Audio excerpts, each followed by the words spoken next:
नमस्कार, आपके साथ मैं हूं पूजा कविया गोमा। स्वागत है आपका हमारी खास पेशकश में। आज हम बात करेंगे बेलगाम होती महंगाई की। कोरोना काल में महंगाई का भी झटका लगा है। एक तरफ लोग आर्थिक तंगी से जूझ रहे हैं तो महंगाई ने आम लोगों का जीना दुश्वार कर रखा है। खुदरा महंगाई दर जनवरी में नई ऊंचाइयां पार कर गई है। जनवरी में खुदरा कीमतों के हिसाब से महंगाई दर बढ़कर 6.01% हो गई है, जो दिसंबर 2021 में 5.66% थी। इतना ही नहीं, बीते 7 महीनों में सबसे ज्यादा ये है, बल्कि भारतीय रिजर्व बैंक के कंफर्ट लेवल से भी ऊपर पहुंच गई है। सरकार ने केंद्रीय बैंक को महंगाई दर 4 से 6% के दायरे में रखने की जिम्मेदारी दी हुई है, जबकि सरकार की तरफ से जारी आंकड़ों के मुताबिक बीते महीने खाने की चीजें और कारखानों में तैयार वस्तुओं के दाम सबसे ज्यादा बढ़े हैं।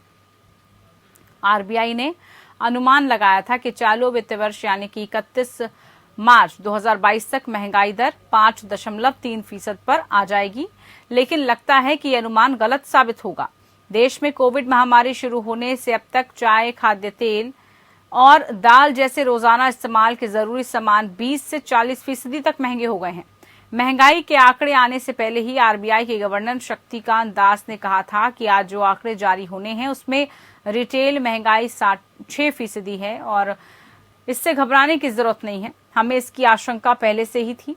अक्टूबर से ही महंगाई बढ़ने की रफ्तार कम हो रही है, जबकि जनवरी में थोक महंगाई में मामूली राहत मिली है। बीते महीने थोक महंगाई पर लगातार दूसरे महीने घटकर 12.96% पर आ गई है। बीते साल दिसंबर में थोक भाव की महंगाई दर 13.56% थी। हालांकि जनवरी 2021 में सिर्फ 2.51% ही रह गई थी। अप्रैल 2021 के बाद से थोक महंगाई दर लगातार दोहरे अंकों में बनी हुई है। जारी आधिकारिक आंकड़ों के मुताबिक तेल और वसा खंड में खुदरा मुद्रास्फीति 18.7% रही, जबकि ईंधन, कपड़ा और फुटवेयर, परिवहन और संचार क्षेत्रों समेत अन्य खंडों में महंगाई दर सालाना आधार पर 9% बढ़ी। अनाज और उसके उत्पादों की महंगाई दर बढ़कर जनवरी में 3.39% रही, जो कि दिसंबर 2021 में 2.62% थी। इसके अलावा मांस और मछली श्रेणी में मुद्रास्फीति बढ़कर 5.47% रही, जो पिछले महीने 4.58% थी। सब्जियों के मामलों में महंगाई दर बढ़कर 5.19% हो गई है, जबकि दिसंबर में इसमें मात्र 2.99% की गिरावट आई थी। सवाल है कि बढ़ती महंगाई का बोझ आखिर कब तक कम होगा?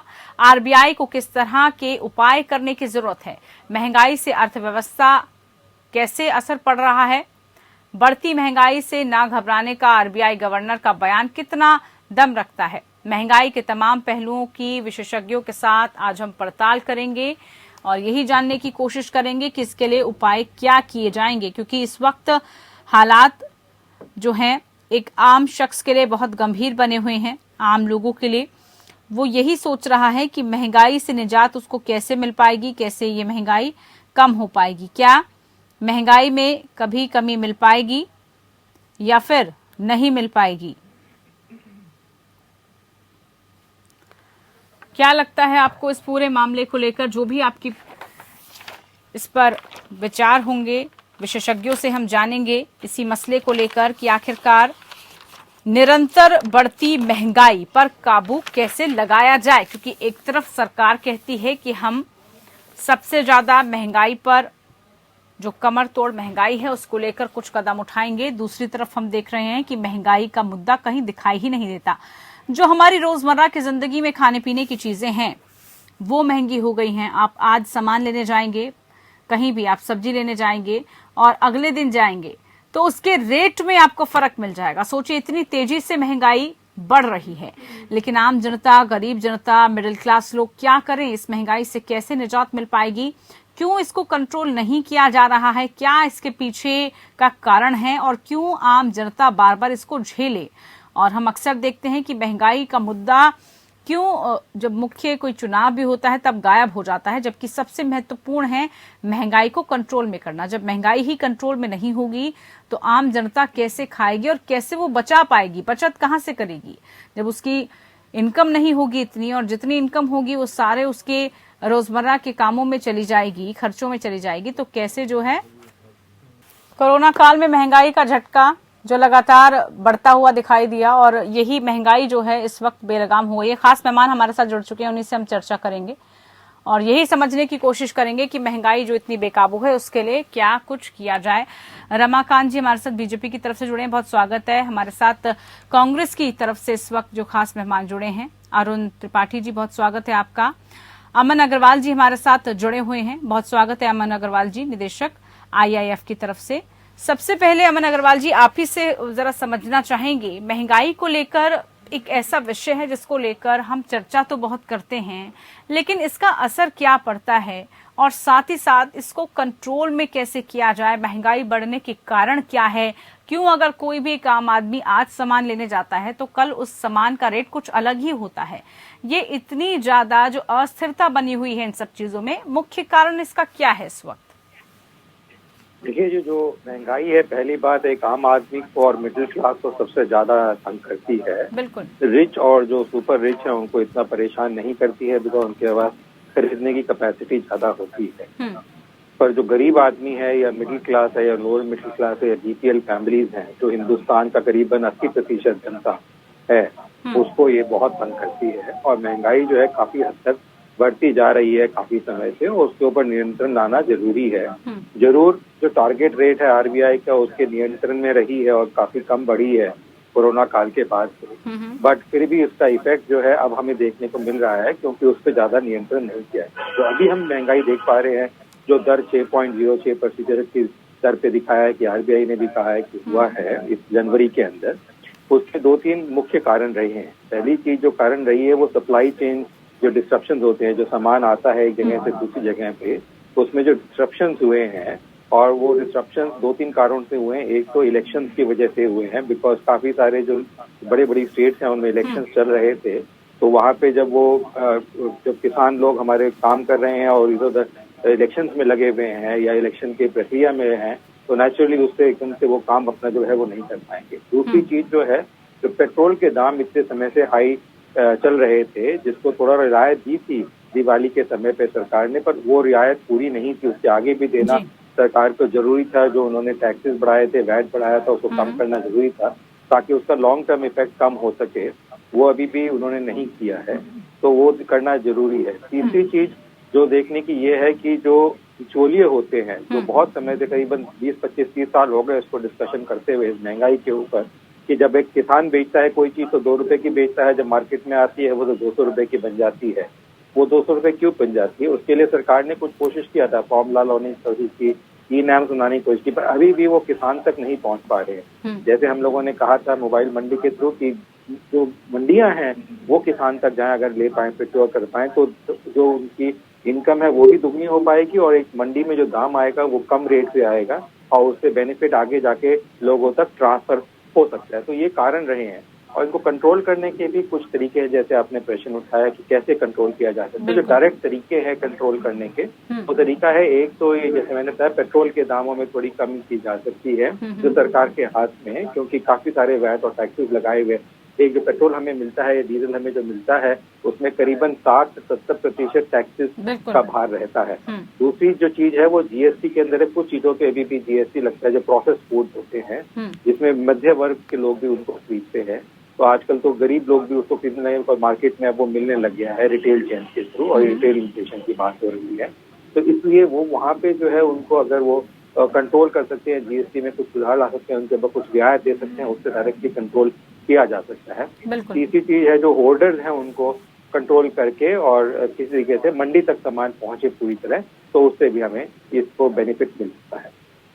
ठीक है, और चर्चा करेंगे अमन जी आपसे, लेकिन यहाँ पर अब रमाकांत मिश्रा जी, क्योंकि सवाल यही है कैसे महंगाई का बोझ कम हो सकता है, क्या सरकार के नियंत्रण में ये बिल्कुल नहीं है? क्योंकि अक्सर हम देखते हैं जब मुद्दों की बात आती है तो महंगाई का मुद्दा ही नहीं रहता है। महंगाई मानो एक ऐसा विषय है जिसको सब छूना ही नहीं चाहते, जिसके विषय में कोई बात ही नहीं करना चाहते, जिसको लगता है कि आप भुला दो, आप जैसे जी रहे हो आप जीते रहो, महंगाई कोई विषय है ही नहीं, ऐसा लगता है मानो। पूजा जी, निश्चित तौर पर अभी अमन की बहुत ही अच्छा विश्लेषण। इस तौर पर देखिए, सरकार पूरी तरह से संवेदनशील है। हम्म। जहां तक बात है जो खुदरा महंगाई दर हो चाहे थोक महंगाई, आप अगर देखेंगे निश्चित तौर पर थोक महंगाई दर में जो कमी आई है और अभी जो मामूली बढ़ोतरी हुई है खुदरा खुदरा महंगाई दर में, निश्चित तौर पर ये आरबीआई के जो है सो अंतर नहीं है, एस्टिमेटेड ही है, क्योंकि सरकार ने भी कह रहे हैं %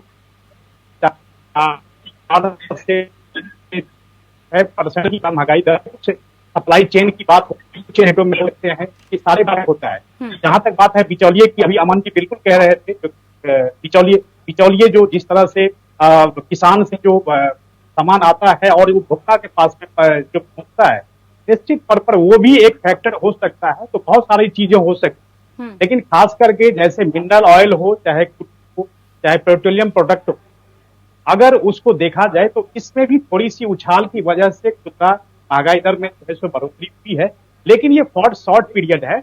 आपने अभी अगर देखा जो महंगाई दर में अगर कमी आई है, उसी तरह से आप देखेंगे जो कि खुदरा महंगाई दर में भी कमी आएगी, इसमें कोई दो मत नहीं है। सरकार की तरफ से इस तरह से चाहे रिजर्व बैंक ऑफ इंडिया का है, शशिकांत दास जी ने भी कहा है, जो कि हालांकि जो हमारा जो एस्टिमेटेड होता है जो महंगाई दर उसी के अधीन है, थोड़ी सी मामूली बढ़ोतरी हुई है, लेकिन फॉर द शॉर्ट पीरियड है, इसमें कोई। चलिए, शॉर्ट पीरियड है, लेकिन महंगाई तो लग रहा है कि लॉन्ग टर्म इसके इफेक्ट दिखने जा रहे हैं। क्या इसको लेकर कदम उठाएंगे और विपक्ष इसको लेकर क्या अपनी प्रतिक्रिया दे रहा है, इसको लेकर चर्चा करेंगे हम, और कैसे जो है नियंत्रण में किया जा सकता है, उपाय इसके लिए क्या करना होगा। कांग्रेस से यहाँ पर अब प्रतिक्रिया लेंगे। क्या लग रहा है अरुण जी, इस विषय को लेकर क्या विपक्ष इस तरह से मुखर नहीं हुआ है या इतनी तवज्जो नहीं देता है कि इसके लिए सरकार कुछ कदम उठा सके? आप इतना प्रेशराइज, इतना दबाव बनाए, आम आदमी की आवाज को आप उठा पाए महंगाई को लेकर?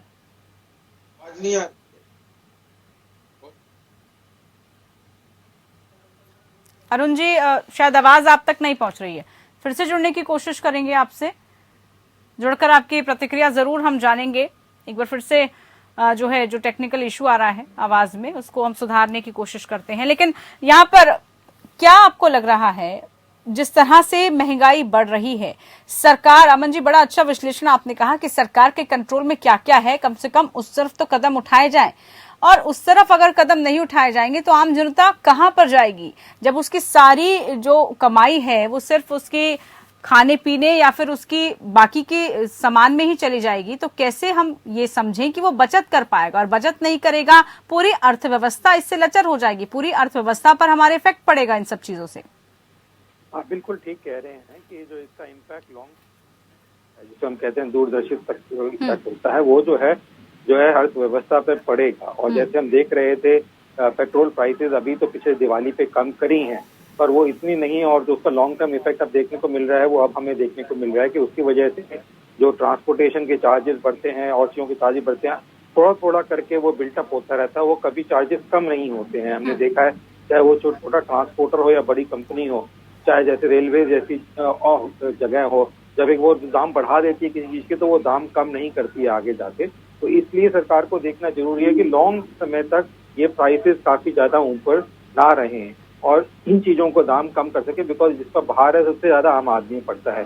बहुत सारे तरीके हैं जिसमें सप्लाई चेन को सुधारा जा सकता है, स्ट्रक्चर किया जा सकता है। इस बजट में भी काफी निर्धारित निर्मला सीतारमण जी ने कहा है उसके अंदर कि किस तरीके से हम एग्रीकल्चर को डिजिटलाइज करेंगे, ड्रोन्स को इस्तेमाल करेंगे और चीजों को करेंगे ताकि चीजों को हम ट्रांसपेरेंट बना सके। हम उन्होंने ये भी बात करी किस तरीके से जो पैसा हम बीज का पैसा एमएसपी के रेट पे डायरेक्टली एक फार्मर को देंगे तो उससे बेनिफिट होंगे, बट वो इम्प्लीमेंट होना जरूरी है। जब तक वो इम्प्लीमेंट नहीं होगा तब तक ना एक आम आदमी को उसका बेनिफिट मिल पाएगा, ना एक फार्मर को बेनिफिट मिल पाएगा। और उसको जितनी जल्दी, क्योंकि अब जनधन अकाउंट भी क्रिएट कर दिए हैं, फार्मर्स को भी रजिस्टर कर दिया है काफी हद तक, काफियों के आधार कार्ड भी खुल गए हैं, उनके लैंड रजिस्ट्रेशन भी हो गई है, तो कम से कम उस जो चीज को प्रक्रिया को पिछले 8, 9, 10 महीने से करती आई है सरकार, उनको कर लिया है, तो उसको एक धरा पे उतार के इम्प्लीमेंटेशन की स्टेज में लेके जाना, जहाँ चाहे वो आरबीआई यूज करे, चाहे वो एग्रीकल्चर मंत्रालय यूज करे, चाहे वो कृषि मंत्रालय यूज करे या कोई और एजेंसी यूज करे, नाबार्ड जैसी एजेंसी यूज करे, उसको यूज करके इम्प्लीमेंट करना जरूरी है। अगले साल की 1 अप्रैल तक इंतजार करने की जरूरत नहीं है, जब निर्मला सीतारमण जी ने बजट में अपना कह दिया, विस्तार किया है, ताकि एक आम आदमी को उसका इमीडिएटली बेनिफिट मिलना शुरू हो सके। अमन जी, क्या लगता है आपको, ये कोविड का असर है, जो पैंडेमिक फेज गुजरा उसकी वजह से ही ये जो स्थिति है अब हमें देखने को मिल रही है? नहीं, मेरे विचार में जो अभी ये जो इन्फ्लेशन हुआ है, जो रिटेल इन्फ्लेशन हुआ है, उसमें कोविड का कोई नहीं है, ना ही ये जो है डिमांड साइड इन्फ्लेशन है कि जो डिमांड एकदम से कोई बढ़ गई हो, लोगों का खाना पीना बढ़ गया हो या बहुत सारा पैसा आ गया हो। आरबीआई ने अपनी मॉनेटरी पॉलिसी को स्थिर रखा है, वो एक अच्छी चीज है और उसको रखना भी चाहिए, पर ये डिमांड साइड से जो है इन्फ्लेशन नहीं बढ़ा, ये सप्लाई साइड का इन्फ्लेशन बढ़ा हुआ है। तो सप्लाई साइड के इन्फ्लेशन को कंट्रोल करना जरूरी है। उसके बहुत सारे तरीके हैं जो सरकार के पास और आरबीआई के पास हैं, जिसको नियंत्रण किया जा सके। मॉनेटरी पॉलिसी में छेड़छाड़ करके भी पहले करती आई है आरबीआई, और मेरे विचार में उसकी इस समय जरूरत नहीं है। टैक्सेस को राइट फ्रेमवर्क में लाना, इन चीजों में करना जरूरी है। अरुण जी, आवाज आपको मुझे लग रहा है अब मिल रही होगी। सवाल बहुत हैं कि विपक्ष इसको लेकर क्या भूमिका निभा रहा है, महंगाई कहां पर जा रही है, कैसे आप जनता की आवाज पहुंचेंगे, जनता की आवाज आप कैसे उठा पाएंगे, कैसे बनेंगे जनता की आवाज, ताकि सरकार पर दबाव भी बनाया जाए महंगाई जैसे विषय को लेकर? देखिए पूजा जी, सबसे पहले तो आपको और आपके एपीएन चैनल को बहुत बहुत धन्यवाद, साधुवाद आपका कि कम से कम महंगाई पर आप चर्चा की। इलेक्शन के समय में ये आप महंगाई पर चर्चा की, इसके लिए बहुत बहुत धन्यवाद। देखिए ऐसा है कि आपको पता होगा कि 15 दिन पहले बजट सत्र गया है, उसमें वित्त मंत्री जी ने अपना जोरदार भाषण दिया, अपने उद्योगपति मित्रों के लिए सरकार ने बड़ी बड़ी योजनाएं दी, लेकिन आम जनता के लिए नहीं। अग्रवाल साहब बोल रहे थे 80% आम जनता है जिसको महंगाई की मार झेलनी पड़ रही है, और ऐसे समय में ये आंकड़े आने, जब महंगाई चरम पर है, कांग्रेस पार्टी बार बार इस पर प्रोटेस्ट कर रही है, सरकार को आगाह कर रही है, चेता रही है, सरकार मानने को तैयार नहीं था, और अब आंकड़े आए हैं तो इस पर चर्चा हो रही है। आपको धन्यवाद। अभी रमाकांत भाई साहब भी बोल रहे थे बिचौलिए, उसके पहले अग्रवाल साहब भी बोले बिचौलिए। मुझे एक चीज समझ में नहीं आ रहा है कि रमाकांत भाई साहब का तो सत्ता में अभी है, सरकारी की है, बिचौलियों को क्यों नहीं खत्म कर देते? क्यों अडानी जी का सरसों बिक रहा है मार्केट में, सरसों का तेल? क्यों अंबानी जी का बिग बाजार चल रहा है? बंद कर दीजिए भाई। हम विपक्ष में हैं, आप सत्ता में हैं, आप चाहिए तो बंद करिए बिचौलियों को। आप तो खुद बिचौलियों को फंडिंग कर रहे हैं। वित्त मंत्री जी बिचौलियों के लिए ऑफर ला रही है, और आप टीवी चैनल पे बोलकर बैठ करके कह रहे बिचौलियों की वजह से हो रहा है। ये तो वही हो गया कि जनता को आप बेवकूफ बना रहे हैं। जनता बेवकूफ नहीं है, ये आपको समझना होगा। और दूसरी बात, मैं अग्रवाल साहब को भी कहूंगा कि अग्रवाल साहब, आप इतने बड़े पोर्टफोलियो के निदेशक हैं, तो आप इस तरीके का बिचौलियों का बात न कहें, क्योंकि आप तो जनता के लिए कुछ अच्छी बातें कहें। आपने बहुत सारी बातें कही, उससे मैं सहमत हूँ, लेकिन आपकी ये बात थोड़ी मुझे खटकी, इसलिए मैंने आपको इस पे सवाल खड़े किए। दूसरी बात, मैं आपको एक चीज बता दूं कि देखिए, सरकार की नीति कैसी आपको पता है। कल ही बैंकिंग सेक्टर में कितना बड़ा घोटाला हुआ, कांग्रेस पार्टी ने प्रेस कॉन्फ्रेंस करके बताया। तो ये तो वही हो रहा है कि जो इनके मित्र हैं उनके लिए सरकार है और आम जनता के लिए सरकार नहीं है। आप इतने एडवर्टाइजमेंट कर रहे हैं, इतने प्रचार कर रहे हैं, जनता की महंगाई तो कम कर दीजिए महाराज। पेट्रोल बढ़ रहा, बोलना हाँ थोड़ा पेट्रोल बढ़ गया उसकी वजह से मांगे, पेट्रोल आज से बढ़ा है। आप 2014 में सत्ता में आए थे तो कितने रुपए लीटर पेट्रोल थे आपको ज्ञात होगा, आप सत्ता में चला रहे हैं, और आज कितना रुपया लीटर पेट्रोल और डीजल है? भाई आप उसको कम करिए। आप तो उसको कम करने को चाह नहीं रहे, क्योंकि आपके मित्र के पास पेट्रोलियम का पूरा डिपार्टमेंट आपने दे रखा है। सरकार तो अपने गिरबान को वहां गिरवी रख चुकी है, आप कम कैसे करिएगा? आम जनता के लिए आपके पास कुछ है ही नहीं। आम जनता को बस आप, चलिए एक बार जवाब ले लेते हैं फटाफट से। ठीक है रमाकांत जी। पूजा जी, ऐसा है, यहाँ पर हम तो यहाँ पर आरोप प्रत्यारोप की राजनीति करने के में विश्वास नहीं रखता। मैं तो ये देखता हूँ जो कि हाँ, कहाँ पर जाकर के इसकी सॉल्यूशन होनी चाहिए। देखिए, सरकार की नीति स्पष्ट है, और आरबीआई ने बिल्कुल अपना जो है सो उन्होंने जो अनुमान लगा करके रखा है 4 से 6%। निश्चित तौर पर एक थोड़ा सा इजाफा हुआ है, लेकिन ये मैं अभी भी कह रहा हूँ ये टेम्पररी है। खास करके मैं एक चीज और बता दूं, क्योंकि जहां पर महंगाई की बात होती है तो हम और आप सब की जेब जो है सो बहुत ही ज्यादा प्रभावित होता है, जो कि हम इस महंगाई से कैसे निजात पाए।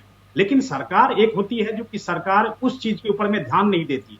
अब मैं अगर यही चीज यहाँ पर अगर राजनीति की बात करूंगा तो सदन में जिस तरह से प्रधानमंत्री जी ने नेहरू जी के समय की बात करी थी, जो कोरिया में अगर होता है, अमेरिका में कुछ होता है, तो महंगाई यहाँ पर हो जाती है। मैं वो चीज नहीं बताना चाहता हूँ, लेकिन हमें किस तरह से निजात मिले वो बेहतर। हमको सप्लाई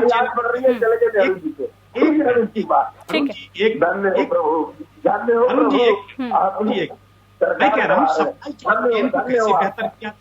जैसे अगर पेट्रोलियम प्रोडक्ट है, चाहे कोई केमिकल प्रोडक्ट है या फूड प्रोडक्ट है, उसको किस तरह से सप्लाई चेन के अंदर में और किस तरह से उपभोक्ता के पास में पहुंचाई जाए, उसको बेहतर करने के लिए हमारी जो कनेक्टिविटी है, चाहे वो आपकी रिसोर्सेज जो है वो पूरी तरह से संवेदनशील है। मैं यहाँ पर राजनीति की तो बात ही नहीं कर रहा हूँ, मैं तो बिल्कुल, और हम भी नहीं चाह रहे हैं। देखिए, इस विषय को उठाने का मकसद ही यही था कि इसमें कुछ ऐसा असर कैसे जो है असर पड़े, और साथ ही साथ कैसे महंगाई को कम करने के लिए, इसको कंट्रोल करने के लिए कुछ कारगर कदम उठाए जाएं, इस पर हम चर्चा करें। बहरहाल बहुत शुक्रिया आप सभी मेहमानों का, आप हमारे साथ जुड़े। तो महंगाई को लेकर आम जनता तो परेशान है, लेकिन इस पर सरकार क्या कदम उठाने वाली है आने वाले दिनों में, ये देखना होगा। फिलहाल के लिए खास पेशकश में इतना ही। नमस्कार।